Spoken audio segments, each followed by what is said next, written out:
ಓದುಗರ ನೆಚ್ಚಿನ ವಿಜಯ ಕರ್ನಾಟಕ ಮತ್ತು ಸಂಗೀತ ಭಾರತಿ ಪ್ರತಿಷ್ಠಾನವು ಕರಾವಳಿಯ ಸಂಗೀತಾಸಕ್ತರಿಗೆ ಮತ್ತೊಂದು ರಸದೌತಣವನ್ನು ಜುಲೈ 1ರಂದು ಸಂಜೆ 5:30ಕ್ಕೆ ಮಂಗಳೂರಿನ ಪುರಭವನದಲ್ಲಿ ಆಯೋಜಿಸಿದೆ.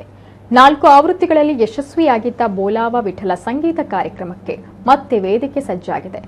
ಸಂಜೆ 5 ಗಂಟೆಗೆ ಆರಂಭವಾಗುವ ಕಾರ್ಯಕ್ರಮದಲ್ಲಿ ಹಿಂದೂಸ್ತಾನಿ ಹಾಗೂ ಕರ್ನಾಟಕ ಸಂಗೀತದ ಶ್ರೇಷ್ಠ ಕಲಾವಿದರಾದ ಪಂಡಿತ್ ಆನಂದ್ ಭಾಟೆ ಮತ್ತು ಭಾಗ್ಯಶ್ರೀ ದೇಶಪಾಂಡೆ ಅಭಂಗ ರೂಪದಲ್ಲಿ ಹಾಡುಗಾರಿಕೆ ನಡೆಯುತ್ತೆ. ಇನ್ನು ಮಂಗಳೂರಿನ ಇತಿಹಾಸದಲ್ಲೇ ಮೊದಲ ಬಾರಿಗೆ ಎಂಬಂತೆ 2018, 19, 21, 22ರಲ್ಲಿ ಮಂಗಳೂರು ನಗರದ ಪುರಭವನದಲ್ಲಿ ಕಿಕ್ಕಿರಿದ ಪ್ರೇಕ್ಷಕರ ನಡುವೆ ಪ್ರದರ್ಶನ ನಡೆದಿತ್ತು.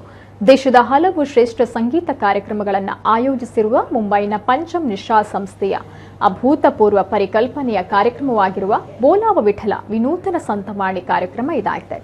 ಬೋಲಾವ ವಿಠಲ ಕಾರ್ಯಕ್ರಮದಲ್ಲಿ ಭಾಗಿಯಾಗಲು ಇಚ್ಛಿಸುವ ಕಲಾಸಕ್ತರು ಮಂಗಳೂರು ನಗರದ ಎಂಜಿ ರಸ್ತೆಯಲ್ಲಿರುವ ಬಲ್ಲಾಲ್ಬಾಗ್ನ ಕಾಯರ್ ಮಂಜ್ ಕಟ್ಟಡದ 2ನೇ ಮಹಡಿಯಲ್ಲಿರುವ ವಿಜಯ ಕರ್ನಾಟಕ ಅಥವಾ ಕೊಡಿಯಾಲ್ಬೈಲ್ನಲ್ಲಿರುವ ಎಕ್ಸ್ಪರ್ಟ್ ಪದವಿ ಪೂರ್ವ ಕಾಲೇಜಿನಿಂದ ಪಾಸ್ ಅನ್ನು ಜೂನ್ 28ರಂದು ಪಡೆದುಕೊಳ್ಳಬಹುದು ಅಂತ ಸಂಗೀತ ಭಾರತಿ ಪ್ರತಿಷ್ಠಾನದ ಉಪಾಧ್ಯಕ್ಷ ಪ್ರೊಫೆಸರ್ ನರೇಂದ್ರ ಎಲ್ ನಾಯಕ್ ತಿಳಿಸಿದ್ದಾರೆ. ಇನ್ನು ಪ್ರತಿ ವರ್ಷ ಆಷಾಢ ಮಾಸದಲ್ಲಿ ಪಂಚಮ್ ನಿಷಾದ್ ಕಾರ್ಯಕ್ರಮ ಆಯೋಜಿಸಿಕೊಂಡು ಬರ್ತಾ ಇದ್ದು, ಈ ವರ್ಷ ಕೋವಿಡ್ನ ಹಿನ್ನೆಲೆಯಲ್ಲಿ ಜುಲೈ 1ರಂದು ಕಾರ್ಯಕ್ರಮ ಆಯೋಜಿಸಲಾಗ್ತಾ ಇದೆ. ಪ್ರತಿ ವರ್ಷ ಈ ಕಾರ್ಯಕ್ರಮ ಇದೇ ತಿಂಗಳಲ್ಲಿ ಬರುತ್ತೆ. ಪಂಚಮ್ ನಿಶಾ ಸಂಸ್ಥೆಯು ಬೋಲಾವ ವಿಠಲ ಶೀರ್ಷಿಕೆಯಡಿ ಹಿಂದೆ ಪುಣೆ, ಮುಂಬೈ, ಹೊಸದಿಲ್ಲಿ, ಗೋವಾ, ಕೋಲ್ಕತ್ತಾ, ಬೆಂಗಳೂರು, ದೇಶದ ನಾನಾ ಪ್ರಮುಖ ನಗರಗಳಲ್ಲಿ ಕಳೆದ ಹಲವು ದಶಕಗಳಿಂದ ಆಯೋಜಿಸಿಕೊಂಡು ಬರ್ತಾ ಇದೆ.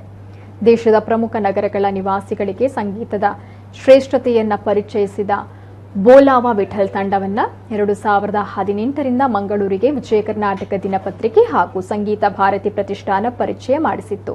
ಇದೀಗ ಮುಂದುವರೆದ ಭಾಗವಾಗಿ ಈ ವರ್ಷವೂ ಕಾರ್ಯಕ್ರಮ ಆಯೋಜಿಸ್ತಾ ಇದ್ದೇವೆ ಎಂದರು.